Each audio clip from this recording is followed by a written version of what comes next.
Kumpirmadong wala na sa pangangalaga ng talent management na Careless Music ang aktres na si Liza Soberano. Mismo ang pamunuan na Careless Music ang nagsapubliko nito to a post sa Instagram story ngayong Sabado, September 14, 2024. Matapos ang ilang linggong bulong-bulungang umalis na sa kanilang poder si Liza. Mababasa sa pahayag ng Careless Music.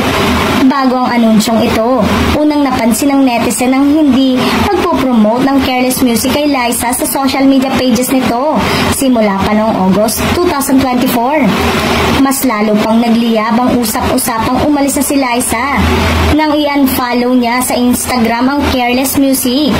Ang Careless Music ay isang record label at talent management company na pinamumunuan ng actor-singer na si James Reid. Kasosyo ang American-Korean businessman na si Jeffrey Oh.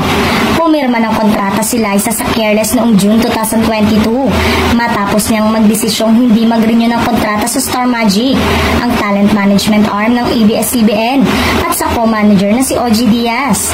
Wala pang inilalabas na pahayag o reaksyon si Liza na kasalukuyang nasa United States.